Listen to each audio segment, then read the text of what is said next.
guys, before we get started, I'd appreciate if you guys hit the like and subscribe button for the YouTube algorithm. Today I am releasing my PvE tier list. I've been working on this for a while now. Since I've been busy at work, I've been kind of pushing off working on the artwork, and I finally had time to sit down and actually do it.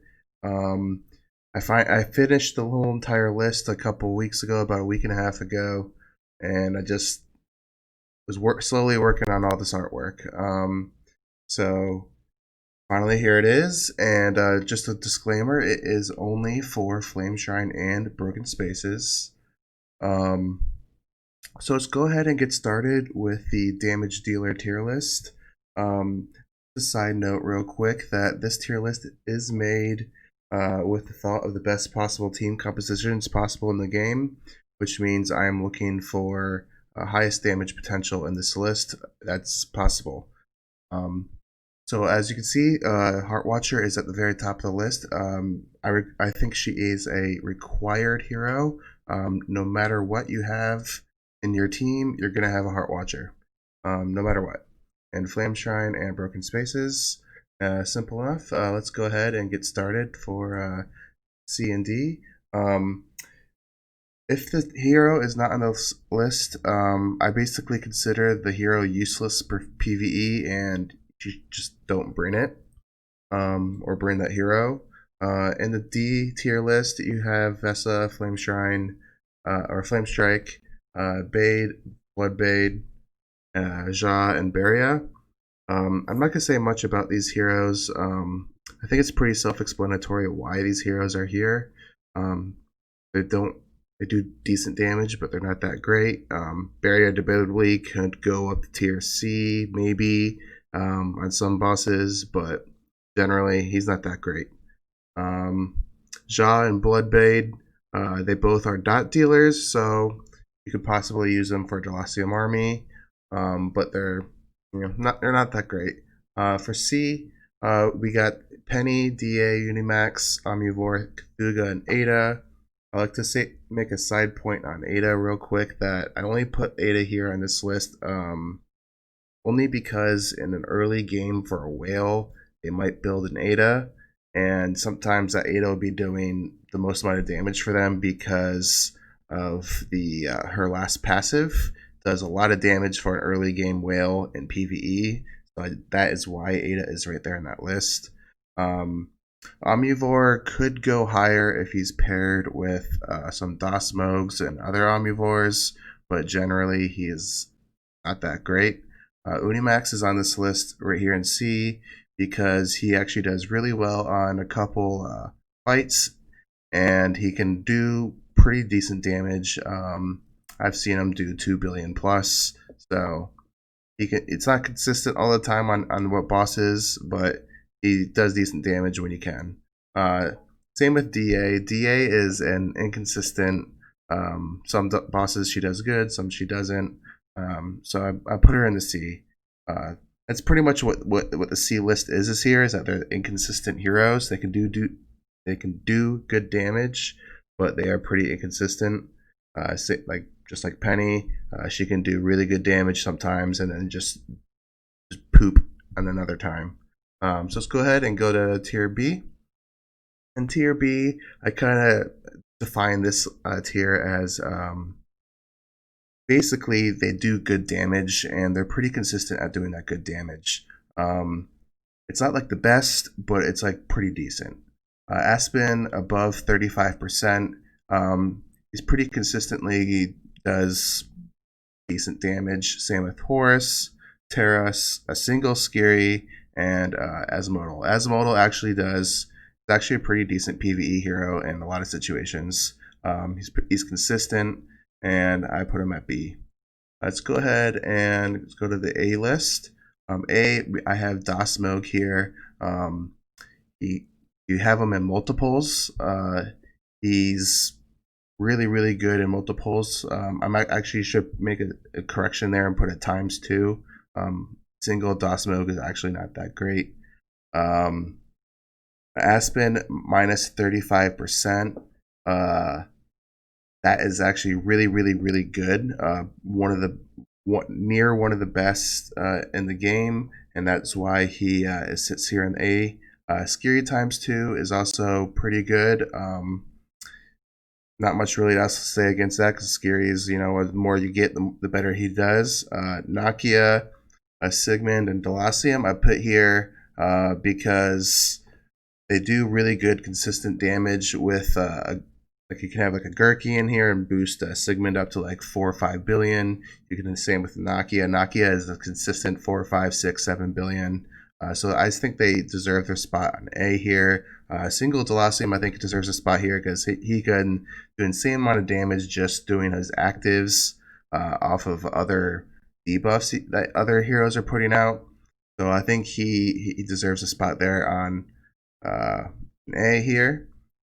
Let's go ahead and go to our god tiers. S is 3 to 4 times Scary. Used to be one of the best in the game. I think it got knocked down from the double to triple Delacium team with a dot dealer. Garuda is in the S tier. Once again, he's just an absolutely phenomenal damage dealer. If you have a Gurky or a Cruise or something to boost her, she does one of the best single target damages in the game and multiple. So she's really good. Athakwa here deserves a spot here because I believe she is one of the best single target damage dealers in the game. I have seen her do 17, 18, 19 billion before in a single target.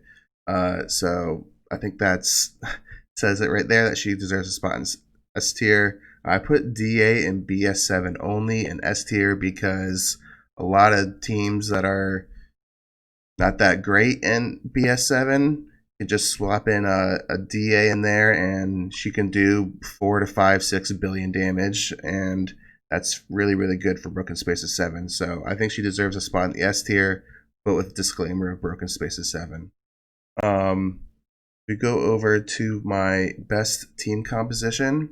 It is the triple Delacium, Heartwatcher, Sigmund, and Athakwa. I don't think anything in the game beats it right now. It may be the Scary Army or Molasses, but that's about it. But yeah, so I think that's the best overall team, best team in the game right now. And then we have our pets. First would be the Phoenix, second would be the Wolf pet, and the third would be the Snake pet. I think most people would be building the first pet anyways, the Phoenix, because that's a good hybrid for PvP and PvE. So that's very good for everyone that's playing this game that their first pet is really good in PvE.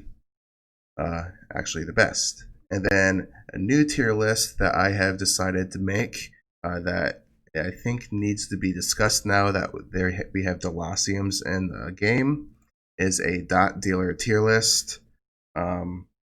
So as you can see, Athakwa sits at the top. She is the best dot dealer in the game right now, followed by Nakia. She could start rolling off her crits and actually she could start getting some really good dots for the Delaciums to copy.